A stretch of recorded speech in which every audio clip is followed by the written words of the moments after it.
जैसा कि GOC chapter start करने वाले हैं हम।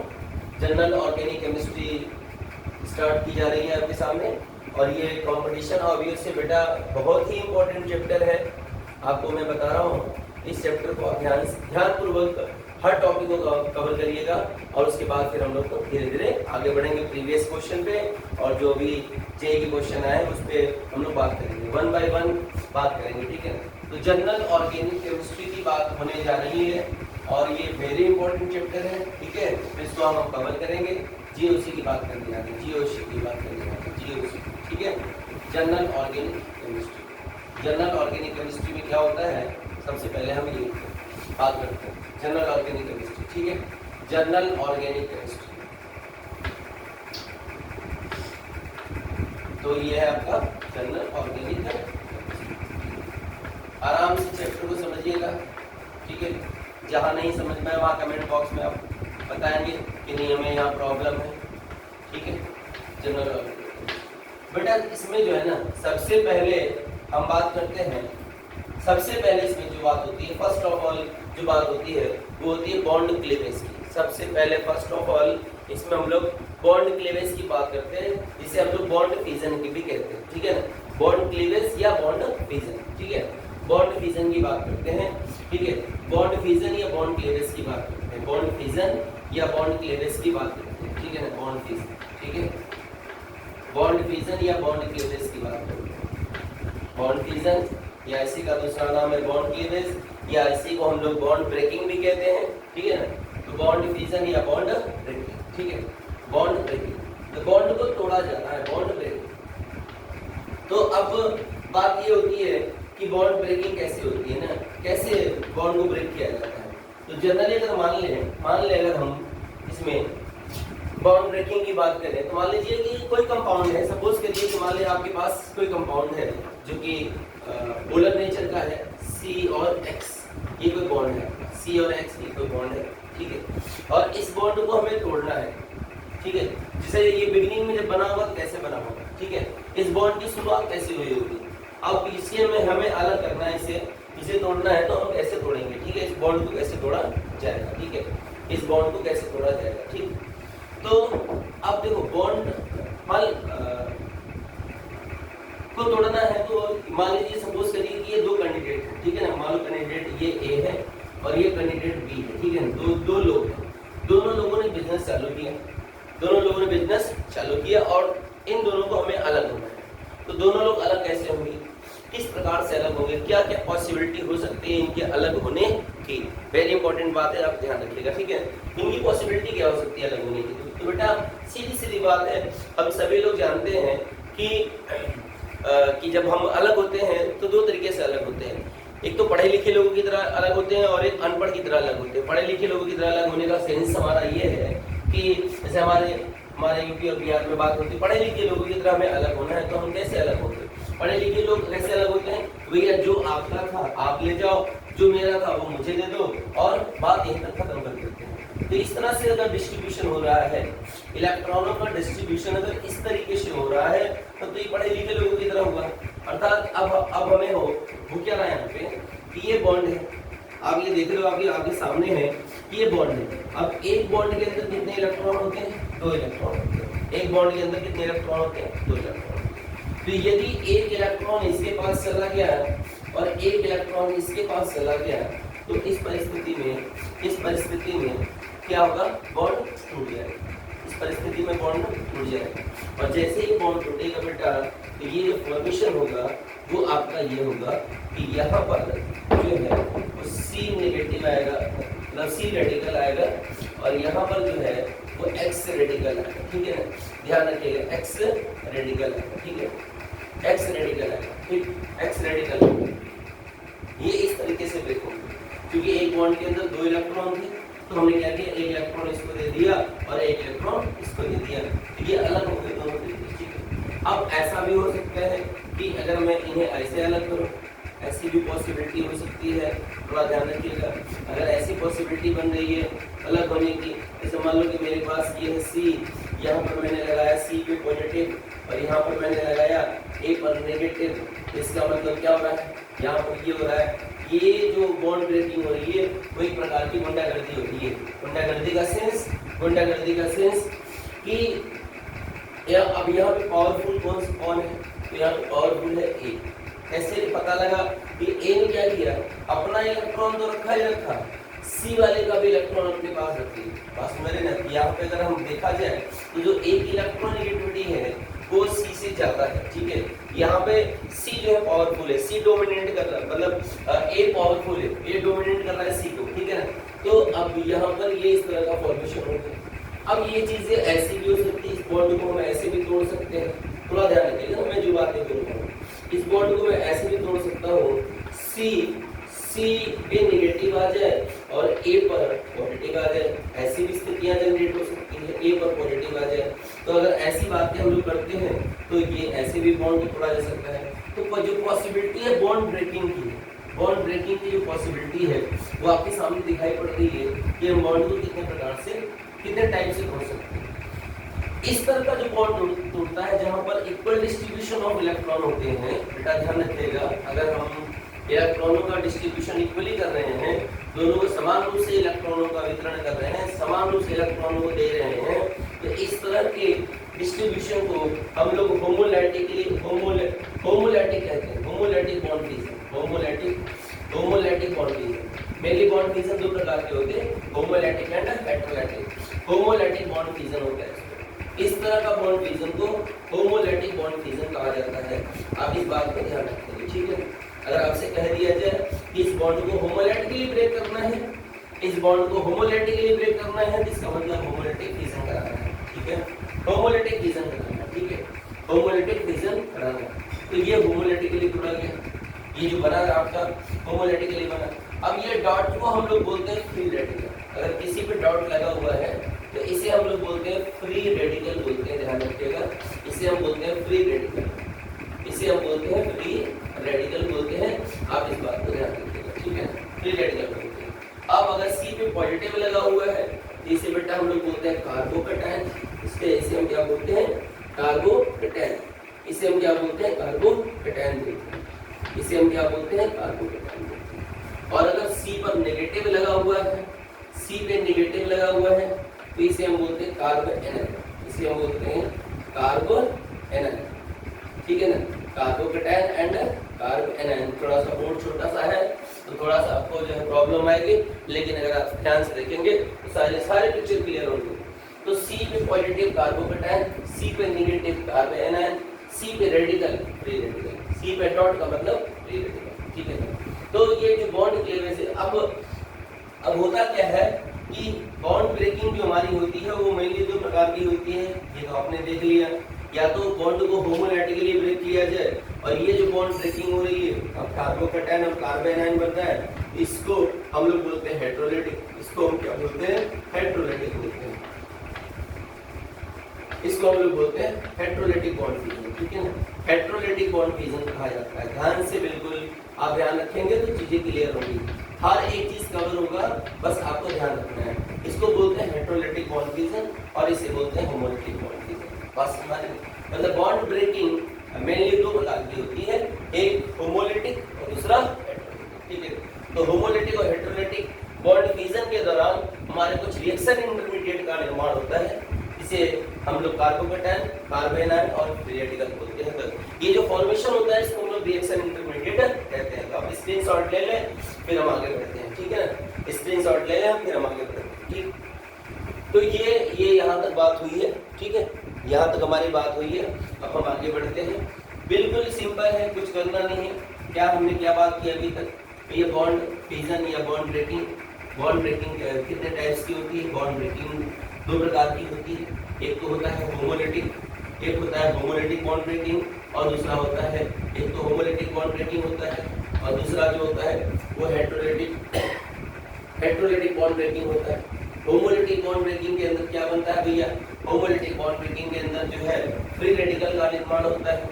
हेटेरोलेटिक बॉन्ड ब्रेकिंग के अंदर क्या होता है भैया, हेटेरोलेटिक बॉन्ड ब्रेकिंग के अंदर कार्बोकैटायन बनते हैं और कार्बोएनायन का निर्माण होता है, ठीक है। ये बात यहाँ तक क्लियर हो चुकी है, ठीक। अब हम आगे बढ़ते हैं, ध्यान से बातों को सुनना है, ठीक है। बहुत इंपॉर्टेंट चैप्टर है, बहुत अच्छी अच्छी बातें आने वाली हैं इसके अंदर। अभी तो ये चैप्टर की शुरुआत है, ठीक है ना, तो आप थोड़ा ध्यान रखेंगे तो सारी पिक्चर क्लियर हो जाएगी, ठीक है, कहीं कोई समस्या नहीं आने वाली है। ठीक, बिल्कुल हम बढ़िया से खतरनाक है। आपके यूपी में आपने सुना होगा कि वहाँ पे मिर्जापुर सीरीज चली थी, ठीक है ना, मिर्जापुर सीरीज चली थी। यहाँ पर हम ऑर्गेनिक केमिस्ट्री की बनारस की सीरीज चलाएंगे और एकदम बढ़िया तरीके से सीरीज चलाएंगे, आप एकदम मजा आएगा आपको, ठीक है ना। फिर लेकिन हाँ, बेसिक चीज को कवर करते हुए पहले आप बेसिक चीज को कवर करेंगे, उसके बाद धीरे धीरे आगे बढ़ेंगे, ठीक है। तो भैया होमोलिटिक और हेटेरोलिटिक बॉन्ड ब्रेकिंग हुई। अब हुआ क्या कि ये जो हमारे जो रिएक्शन इंटरमीडिएट थे, ठीक है, रिएक्शन इंटरमीडिएट की बात होती है तो रिएक्शन इंटरमीडिएट कितने प्रकार के होते हैं? तो रिएक्शन इंटरमीडिएट आर 3 टाइप्स, ठीक है ना, रिएक्शन इंटरमीडिएट आर 3 टाइप्स, ठीक है ना, रिएक्शन इंटरमीडिएट आर 3 टाइप्स।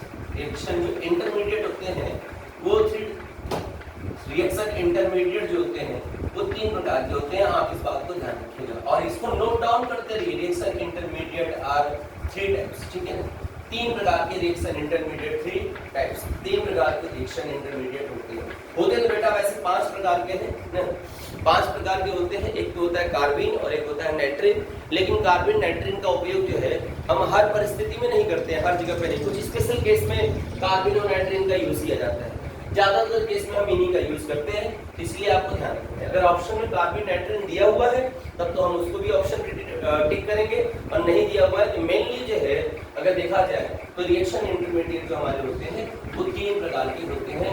कौन कौन से रिएक्शन इंटरमीडिएट होते हैं? एक तो होता है कार्बोकैटायन, ठीक है ना, एक होता है कार्बोकैटायन, एक होता है कार्बोकैटायन, ठीक है, दूसरा होता है कार्बोएनायन।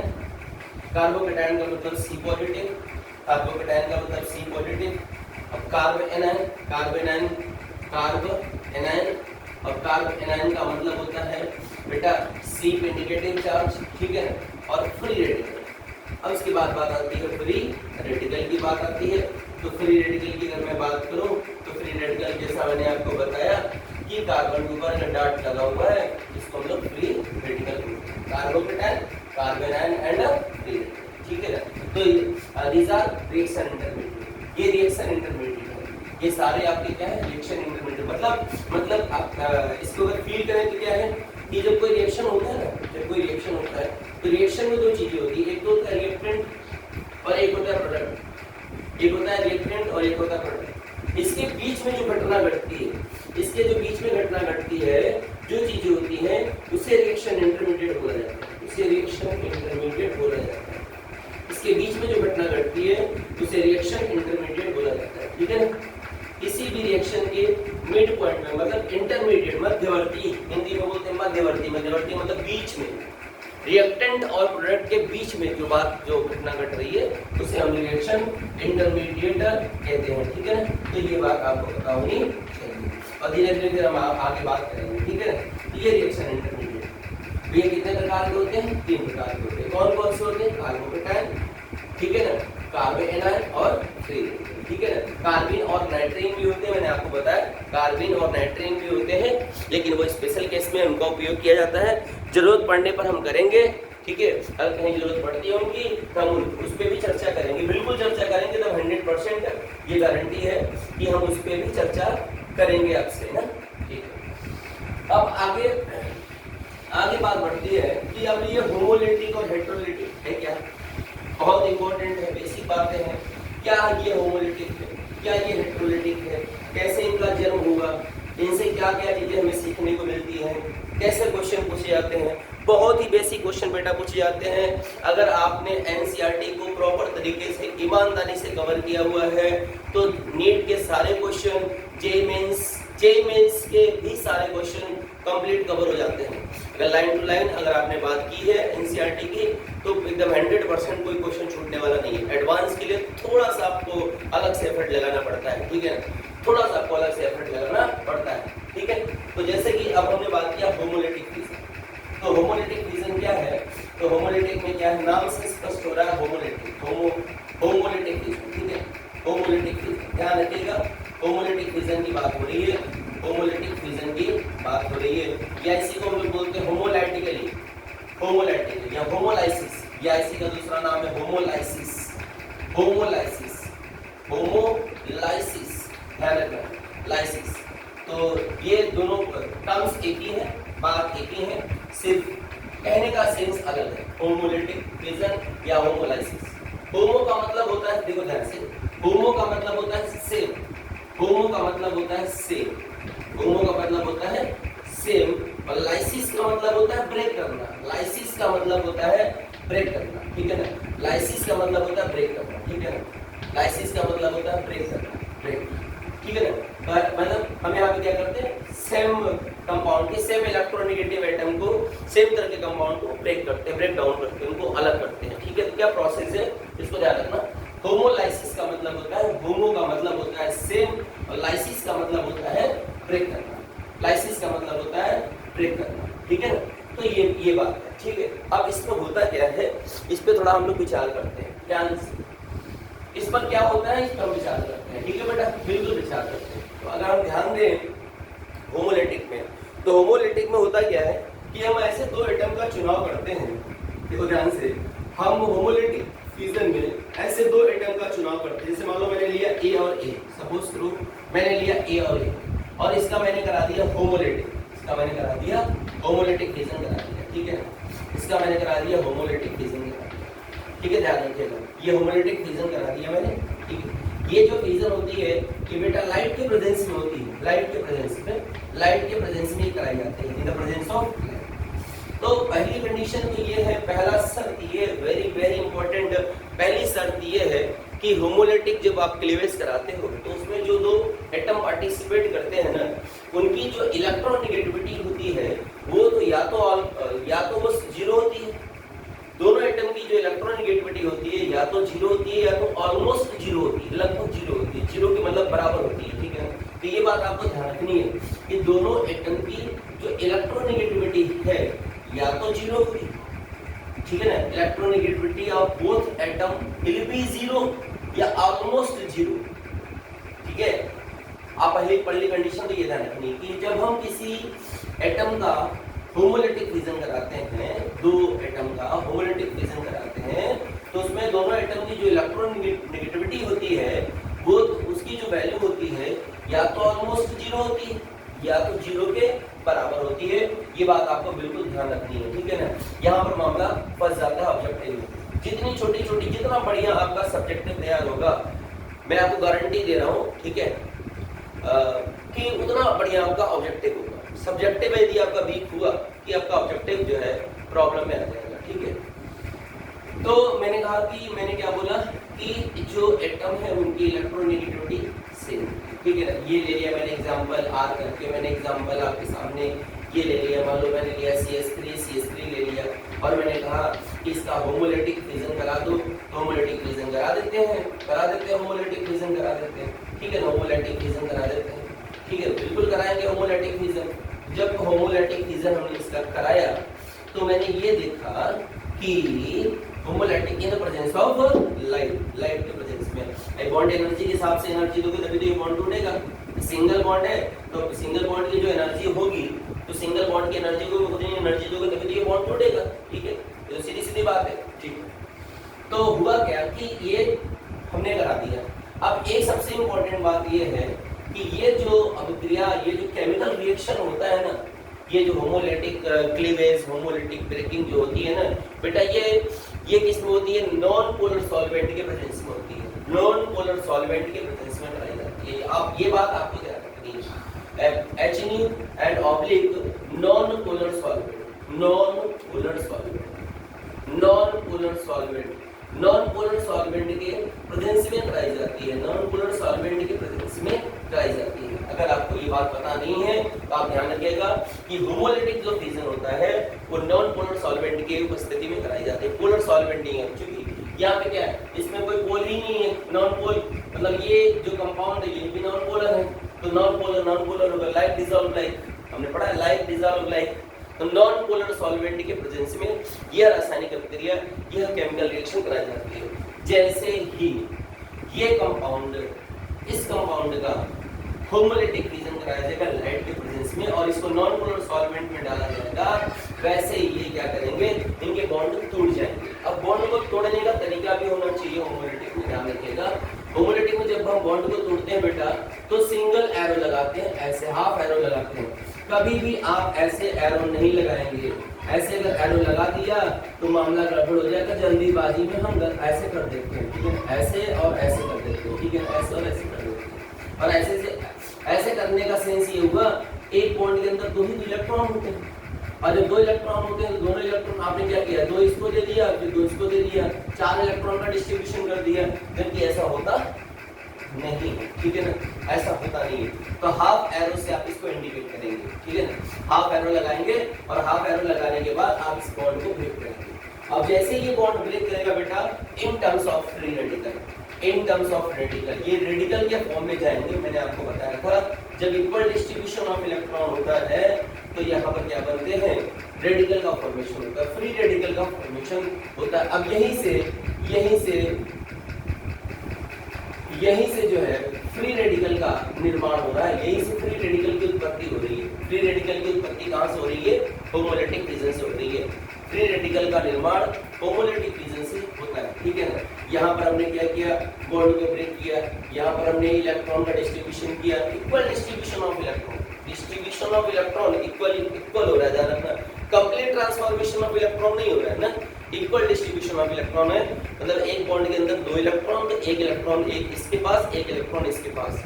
और जब आप वो डिस्ट्रीब्यूशन आप कर रहे हो तो आपको ये पता होना चाहिए कि दोनों के पास एक एक इलेक्ट्रॉन जाने चाहिए, और एक एक इलेक्ट्रॉन तभी जाएंगे जब आप उन्हें हाफ एरो से इंडिकेट करेंगे।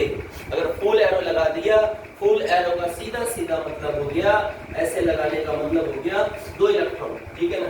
तो ये ऐसा नहीं होना चाहिए, ठीक है, इस बात को आप बिल्कुल विशेष रूप से ध्यान रखिए। तो ये आपका था होमोलैटिक, ठीक है।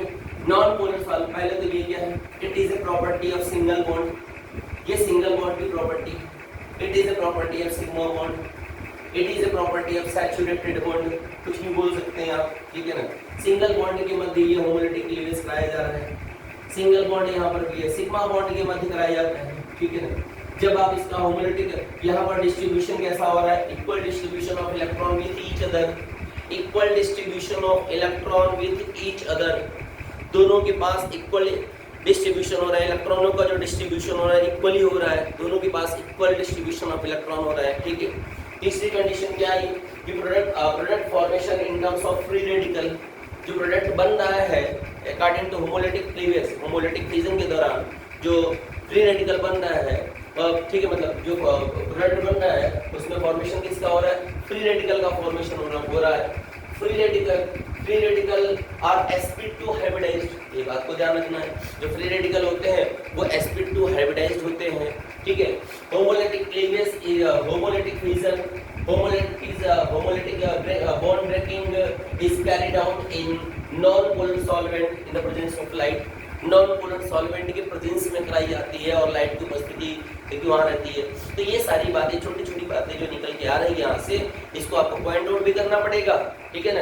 ऐसा नहीं कि आपने बस देख लिया और इसको वो कर लिया। तो आप इसका स्क्रीनशॉट लें, फिर मैं इसको लिखवाता हूँ, ठीक है ना, आपको फिर प्रॉपर तरीके से इसकी बातों को लिखवाता हूँ, ठीक है। आप इसका स्क्रीनशॉट लें, ठीक है, फिर मैं आपको लिखवाता हूँ एकदम प्रॉपर तरीके से। आप जो है एकदम बनारस की सीरीज चल रही है, आपने मिर्जापुर सीरीज सुना होगा, ये जो है बनारस की सीरीज चल रही है, जो है ऑर्गेनिक केमिस्ट्री की, एकदम धुआंधार चलेगी, बिल्कुल बेसिक बातें चलेंगी, हर एक चीज को कवर किया जाएगा, कोई भी क्वेश्चन आपका छूटेगा नहीं, ये मेरी गारंटी है। यदि आप सारे लेक्चर को, सारी चीजों को ध्यान से सुनते रहेंगे तो, ठीक है बेटा, ठीक है। नेक्स्ट जो है, अब हम इस पे बात कर रहे हैं कि ये इसमें जो पॉइंट आउट निकल के आ रहे हैं, तो आप क्या लिखेंगे, ठीक है ना, इसमें क्या क्या बातें आ सकती हैं, ठीक है, क्या क्या बातें आ सकती हैं। तो पहली बात ये आ रही है कि होमोलैटिक जो फिजन हो रहा है, it is a property of single bond, it is a property of single bond, it is a property of single bond, it is a property of single bond या सिग्मा बॉन्ड, इसको बोल सकते हैं single bond या sigma bond, या sigma bond. It is a property of single bond या sigma bond. Single bond की property है ये, सिग्मा बॉन्ड की प्रॉपर्टी। डबल बॉन्ड और ट्रिपल बॉन्ड में ये प्रॉपर्टी नहीं लगाई जाएगी ना, ठीक है ना। जो होमोलैटिक क्लीवेज होता है वो सिंगल बॉन्ड की प्रॉपर्टी है, ठीक है। कंडीशन क्या आ रही है? दूसरी कंडीशन क्या आ रही है? दूसरी कंडीशन में क्या हो रहा है? Equal distribution of electron with each other, equal distribution of electron with each other, equal distribution, ध्यान रखिएगा बेटा, equal distribution of electron with each other, equal distribution, equal distribution of electron, equal distribution of electron with each other, with each other, दोनों atom के पास equal जो है, जो इलेक्ट्रॉनों का ट्रांसफॉर्मेशन हो रहा है वो इक्वली हो रहा है, equal distribution of electron with each other, with each other. Third condition क्या आ रही है? Product in homolytic cleavage, in homolytic fission, in next point आपका बन रहा है इन होमोलिटिक फिजन या homolytic bond breaking, in homolytic fission, in homolytic fission, ध्यान रखिएगा, in homolytic fission product form in terms of product, in homolytic fission product formed, in homolytic fission product formed in terms of free radical, in terms of free radical, in terms of free radical, free radical का formation हो रहा है यहाँ पर free radical का formation हो रहा है। सारे पॉइंट इंपॉर्टेंट है, आप इनको ध्यान रखिएगा, ठीक है ना। फ्री रेडिकल आर sp2 हैबिटेंस, ठीक है, या नेक्स्ट जो इंपॉर्टेंट पॉइंट है ये उसको भी आप मेंशन कर सकते हैं कि homolytic fission is carried out, ऐसे लिखो, जो ज्यादा इंपॉर्टेंट लाइन है, homolytic fission, homolytic fission, homolytic fission is carried out, is carried out, is carried out, carried out non-polar solvent, non-polar solvent, non-polar solvent, बेटा यहाँ पे जगह का अभाव है तो आप इसको ध्यान रखिएगा, ये non-polar solvent के प्रेजेंस में कराई जाती है, non-polar solvent के प्रेजेंस में कराई जाती है। और लास्ट पॉइंट है free radical are sp2 hybridized. Next point अगर आपकी बात करें तो नेक्स्ट पॉइंट है free radical are sp2 hybridized, free radical, free radical are sp2 hybridized, free radical are sp2 hybridized, free radical are sp2 hybridized, free radical are sp2 hybridized, ठीक है ना। ये आपको बात ध्यान रखनी होगी, इसमें कुछ नहीं करना है, जो बातें वहां से निकल के आ रही है वही मैं आपको बता रहा हूँ, ठीक है ना, वही बात मैं आपसे बोल रहा हूँ, इसमें ऐसा कुछ भी नहीं है। पहला कंडीशन क्या था होमोलिटिक में कि it is a property of single bond या सिग्मा बॉन्ड। ये जो होमोलिटिक क्लीवेज है ना, ये जो सिंगल बॉन्ड है सिग्मा बॉन्ड के मध्य बीच दिखाया जाता है। यहाँ पे डबल बॉन्ड और ट्रिपल बॉन्ड नहीं, मतलब अनसैचुरेटेड बॉन्ड नहीं आते, डबल और ट्रिपल बॉन्ड नहीं होते, जब भी मिलेंगे तो आपको सिंगल बॉन्ड मिलेंगे, बस सुना ही। डबल और ट्रिपल बॉन्ड के बीच में होमोलिटिक क्लीवेज नहीं लगाया जाता है। दूसरा है कि यहाँ पर जो बॉन्ड हो रहा है, मतलब इलेक्ट्रॉनों का जो डिस्ट्रीब्यूशन हो रहा है वो equal distribution of electron with each other, दोनों एटम के पास इलेक्ट्रॉनों का डिस्ट्रीब्यूशन जो है वो बराबर रूप से हो रहा है ना, बराबर हो रहा है, ठीक है ना, दोनों के पास बराबर इलेक्ट्रॉन है, ठीक है। तीसरी कंडीशन ये है कि in homolytic fission product formation in terms of free radical, homolytic fission के दौरान, होमोलिटिक क्लीवेज के दौरान जो प्रोडक्ट का निर्माण होता है वो फ्री रेडिकल के रूप में होता है, मतलब फ्री रेडिकल की जो उत्पत्ति है, फ्री रेडिकल का जो जन्म हो रहा है वो होमोलिटिक क्लीवेज के द्वारा हो रहा है, बस हमारी तो होमोलिटिक क्लीवेज के द्वारा हो रहा है। नेक्स्ट जो पॉइंट हमारा था, जो कि वेरी इंपॉर्टेंट पॉइंट है, ठीक है, homolytic fission is carried out in a non-polar solvent and in the presence of light, non-polar solvent और light के presence में यह अभिक्रिया कराई जाती है। carried out in non-polar solvent and in the presence of light, and in the presence of light, and in the presence of light, थोड़ा ध्यान रखिएगा, and in the presence of light, non polar solvent के presence में और light की उपस्थिति में यह केमिकल रिएक्शन कराया जाता है। और आखिरी बात ये थी कि होमोलिटिक फिजन के दौरान जो फ्री रेडिकल बनता है उसकी हाइब्रिडाइजेशन स्टेट क्या होती है। तो मैंने आपको बताया कि फ्री रेडिकल की जो बेटा हाइब्रिडाइजेशन स्टेट होती है वो ऑलवेज sp2 होती है, लेकिन ये जरूरी नहीं है, ये जरूरी नहीं है कि फ्री रेडिकल की हाइब्रिडाइजेशन स्टेट हमेशा sp2 होती है, ठीक है ना, इन जनरल, ठीक है ना। ये क्वेश्चन अभी जेईई में बना हुआ था, अभी कुछ दिन पहले बना था, तो मामला गड़बड़ हो गया क्योंकि बच्चों के दिमाग में ये होता है कि जो रेडिकल होते हैं ना वो sp2 हाइब्रिडाइज्ड होते हैं, ठीक है ना। भाई कार्बोकेटायन कार्बेनाइन की तो हाइब्रिडाइजेशन हम निकाल लेते हैं, लेकिन रेडिकल की जो हाइब्रिडाइजेशन स्टेट है वो बच्चों के दिमाग में रहती है, वो sp2 होता है, ठीक है ना। जनरली बच्चों के दिमाग में होता है, जो अच्छे बच्चे होते हैं वो गलती नहीं करते हैं, ठीक है ना। हमारे जैसे अब हम बनारस से बिलोंग करते हैं, हमारे पास में भी एचओ यूनिवर्सिटी है, ठीक है ना, तो हम लोग मिलते हैं वहाँ पे बच्चों से, तो जो अच्छे बच्चे हैं वो तो गलती नहीं करते, ठीक है ना। लेकिन ऑन एवरेज अगर मैं बात करूँ तो गलतियाँ हो जाती हैं, ऑन एवरेज बात करूँ तो गलतियाँ ही हो जाती हैं। तो आप ये ध्यान रखना, असर्शन रीजन में क्वेश्चन फंसा देगा आपसे, असर्शन रीजन में आपके साथ क्वेश्चन फंसा देगा और वो आपसे ये बोल देगा कि क्या free radical are always sp2 hybridized, तो आप बोलोगे तो यस नहीं कहना है, नो, मतलब हमेशा in general free radical are sp2 hybridized, yes in general free radical are sp2 hybridized. सामान्य तौर पे जो रेडिकल होते हैं वो sp2 हाइब्रिडाइज्ड होते हैं, लेकिन हमेशा नहीं होते हैं बेटा, इस बात को आपको ध्यान रखना है। जैसे कि मैं आपको एग्जांपल दे रहा हूँ ना, मैं आपको एग्जांपल दे रहा हूँ, इस बात को आपको थोड़ा ध्यान रखना है ना, मैं आपको एग्जांपल देने जा रहा हूँ, आप इसको ध्यान रखिए। जैसे कि मैं आपसे एग्जांपल की बात करूं, एग्जांपल की मैं बात कर रहा था बेटा, ठीक है ना। और वो एग्जांपल ये है कि रेडिकल की अगर बात हो रही थी कि रेडिकल की जो हाइब्रिडाइजेशन स्टेट है, सामान्य तौर पे अगर मैं रेडिकल की बात करूं, ठीक है ना, अगर सामान्य तौर पे मैं रेडिकल की बात करूं जिसकी हाइब्रिडाइजेशन स्टेट sp2 होती है, इन जनरल होती है ना, ये बात होती है। जैसे कि ये क्वेश्चन भी आया था कि एथिल रेडिकल में कार्बन की हाइब्रिडाइजेशन स्टेट क्या है, ठीक है ना, एथिल रेडिकल में कार्बन की हाइब्रिडाइजेशन स्टेट क्या है, तो बच्चों ने तो गड़बड़ कर दिया था, एथिल रेडिकल लगाया था, एथिल रेडिकल में कार्बन की जो हाइब्रिडाइजेशन स्टेट है वो क्या है, ऑप्शन में दे रखा था कि केवल sp2, ऑप्शन में दे रखा था कि ओनली sp2, ठीक है ना, ओनली sp2 दे रखा था।